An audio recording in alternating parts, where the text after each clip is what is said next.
Hello বন্ধুরা, আজকের এই ভিডিওতে আলোচনা করব 50টি গুরুত্বপূর্ণ এমসিকিউ প্রশ্ন ডাব্লিউবিএসএসসি গ্রুপ ডি এর জন্য। তো এই 50টি প্রশ্নের মধ্যে কতগুলি প্রশ্নের উত্তর দিতে পারলে তা অবশ্যই তোমরা কমেন্ট বক্সে কমেন্ট করে জানাবে। তো চলো শুরু করি আজকের প্রথম প্রশ্ন। তো দেখো আজকের প্রথম প্রশ্ন, ভারতীয় সংবিধানের কততম সংশোধনীর মাধ্যমে ভোটদানের বয়স 21 থেকে 18 করা হয়?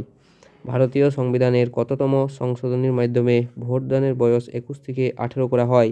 তো এখানে সঠিক উত্তর হলো 61তম সংবিধান সংশোধনীর মাধ্যমে। 61তম সংবিধান সংশোধনীর মাধ্যমে ভোটদানের বয়স 21 থেকে 18 বছর করা হয়, যেটি হয়েছিল 1989 সালে। পরবর্তী প্রশ্ন, পশ্চিমবঙ্গের কোন জেলাকে চিনির বাটি বলা হয়? পশ্চিমবঙ্গের কোন জেলাকে চিনির বাটি বলা হয়?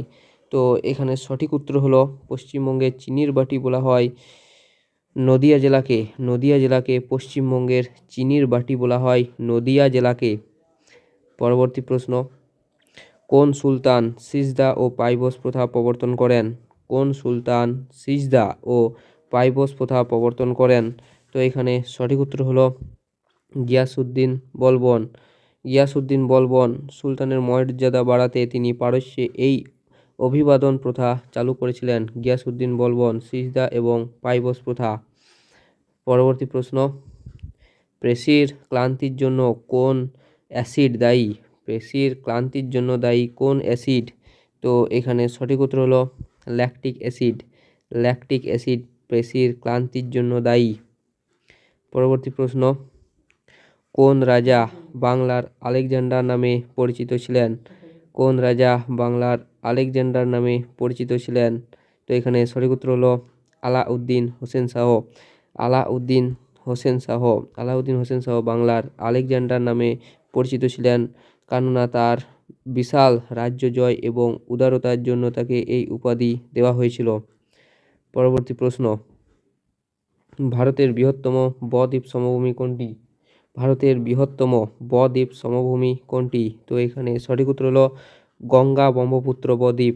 ভারতের বৃহত্তম সমভূমি বদ্বীপ সমভূমি হলো গঙ্গা ব্রহ্মপুত্রের বদ্বীপ। এটি বিশ্বের বৃহত্তম বদ্বীপ। ভারত তথা বিশ্বের বৃহত্তম বদ্বীপ হলো গঙ্গা ব্রহ্মপুত্রের বদ্বীপ।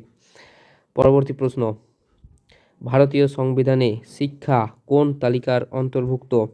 ভারতীয় সংবিধানের শিক্ষা কোন তালিকার অন্তর্ভুক্ত? তো এখানে সঠিক উত্তর হলো অপশন সি, যুগ্ম তালিকার অন্তর্ভুক্ত।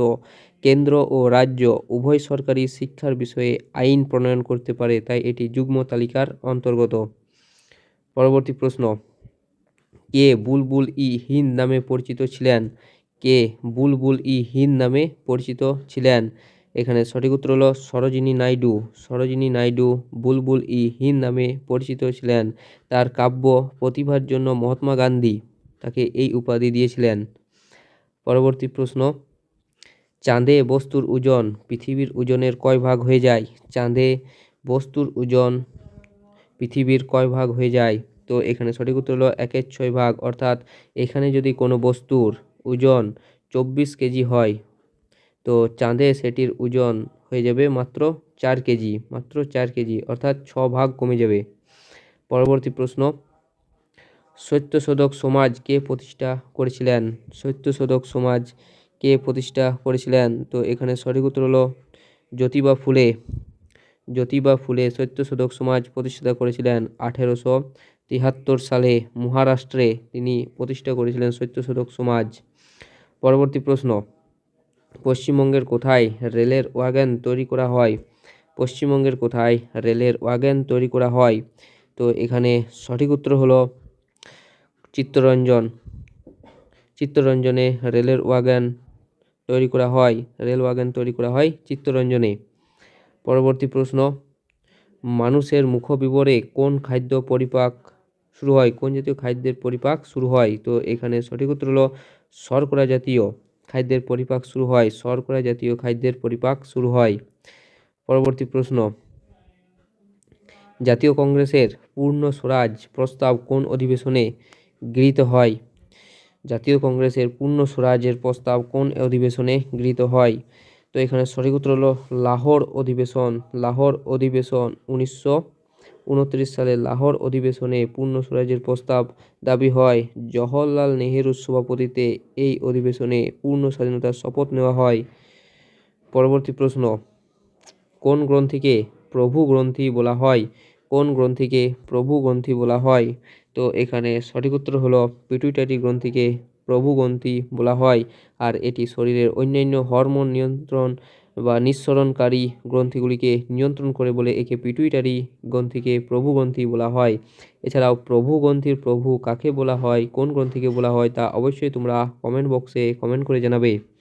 পরবর্তী প্রশ্ন, ভারতের কোন রাজ্যে প্রথম সূর্যোদয় হয়? ভারতের কোন রাজ্যে প্রথম সূর্যোদয় হয়? তো এখানে সঠিক উত্তর হলো অরুণাচল প্রদেশে ভারতের প্রথম সূর্যোদয় হয়। কেননা অরুণাচল প্রদেশ ভারতের একেবারে পূর্বতম রাজ্য। পৃথিবী পশ্চিম থেকে পূর্ব দিকে ঘুরে এবং সূর্য পূর্ব দিকে প্রথম উদিত হয়। তো অরুণাচল প্রদেশ ভারতের পূর্বতম রাজ্যে অবস্থিত হওয়ার জন্য এখানেই প্রথম সূর্য উদিত হয়। পরবর্তী প্রশ্ন, রক্ততঞ্চনে কোন ভিটামিন সাহায্য করে? রক্ততঞ্চনে কোন ভিটামিন সাহায্য করে? তো এখানে সঠিক উত্তর হলো ভিটামিন কে। ভিটামিন কে রক্ততঞ্চনে সাহায্য করে ভিটামিন কে।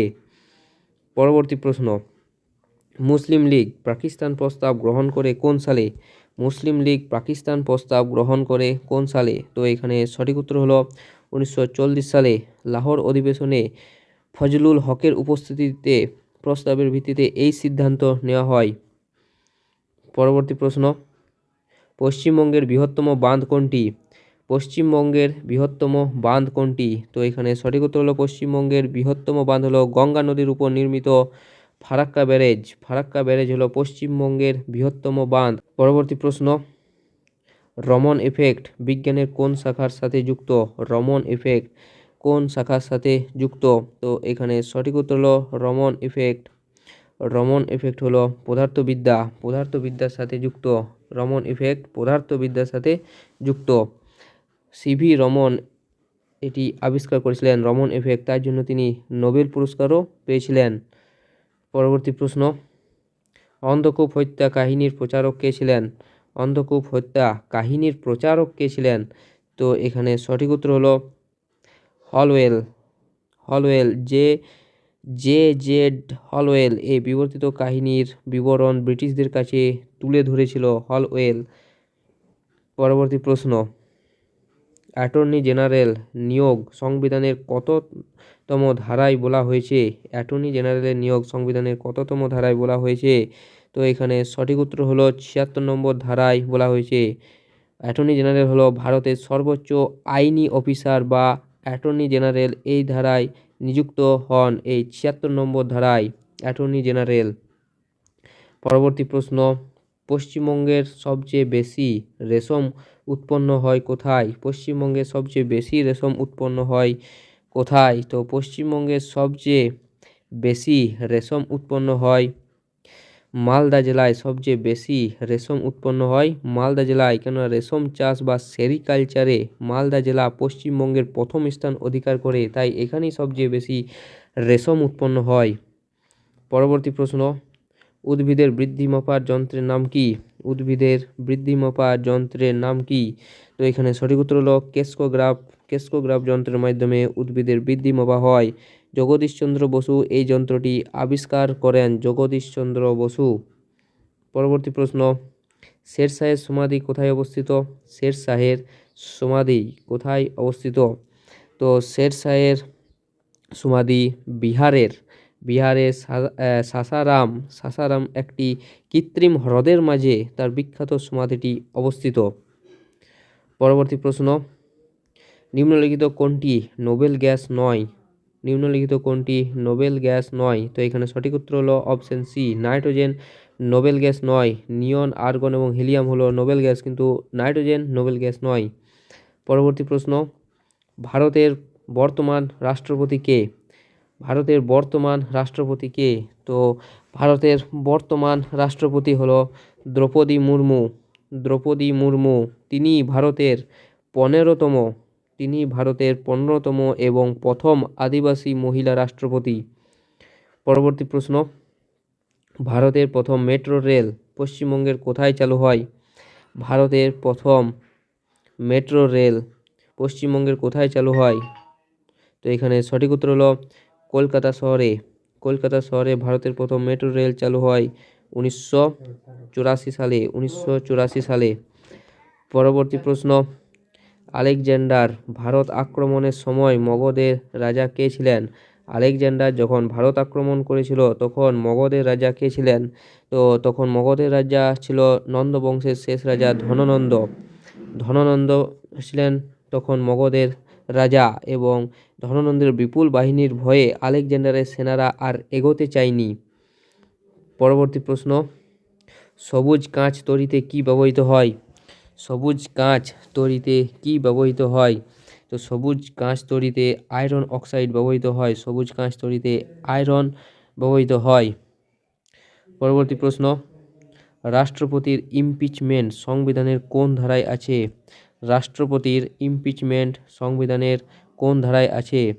তো এখানে সঠিক উত্তর হলো 61 নম্বর ধারায়। 61 নম্বর ধারায় রাষ্ট্রপতিকে পদচ্যুত করা সম্ভব, এই ধারণাটি উল্লেখ আছে 61 নম্বর ধারায়। পরবর্তী প্রশ্ন, কেন্দ্রীয় কাঁচ ও সিরামিক গবেষণা কেন্দ্র কোথায়? কেন্দ্রীয় কাঁচ ও সিরামিক গবেষণা কেন্দ্র কোথায় অবস্থিত? তো এখানে সঠিক উত্তর হলো যাদবপুরে। যাদবপুরে কেন্দ্রীয় কাঁচ ও সিরামিক গবেষণা কেন্দ্র অবস্থিত যাদবপুরে।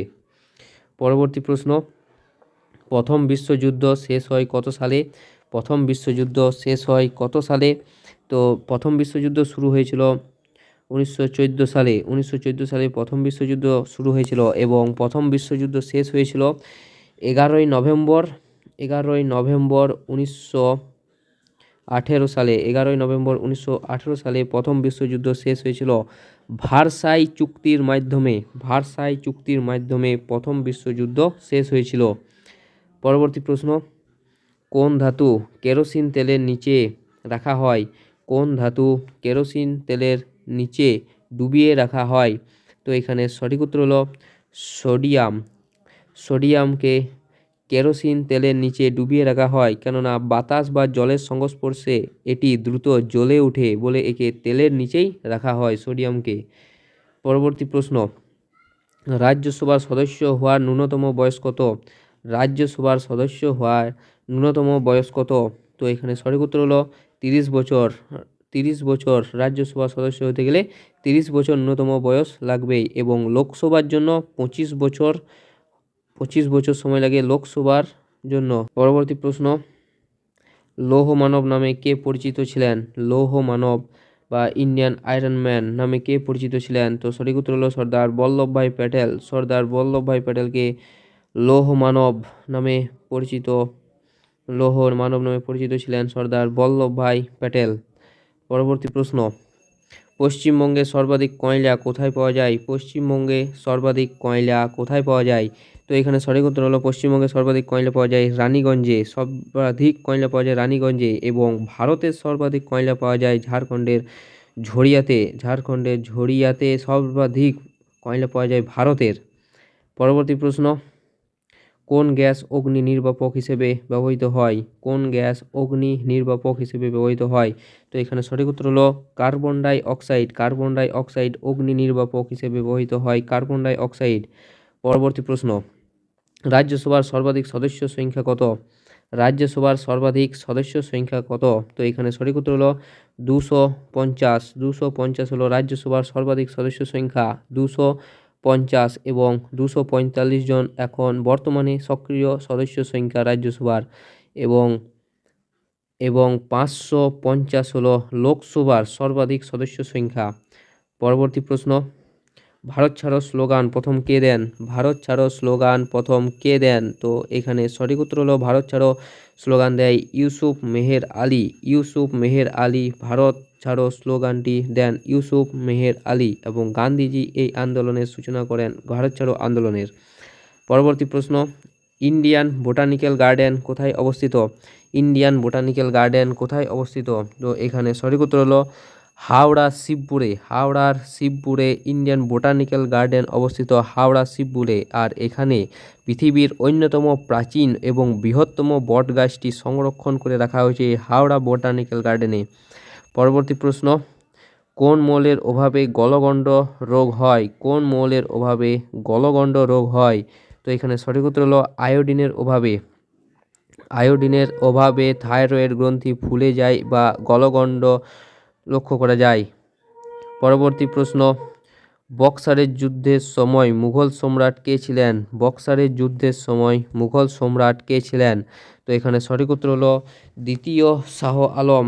দ্বিতীয় শাহ আলম হলো বক্সারের যুদ্ধের সময় মুঘল সম্রাট ছিলেন দ্বিতীয় শাহ আলম। তিনি এই যুদ্ধে বাংলার মীর কাসিম ও অযোধ্যার নবাবের সাথে মিত্র জোটে ছিলেন এবং বক্সারের যুদ্ধ সংঘটিত হয়েছিল ইংরেজদের সঙ্গে। পরবর্তী প্রশ্ন, মানুষের পাচনতন্ত্রের সবচেয়ে বড় অংশ কোনটি?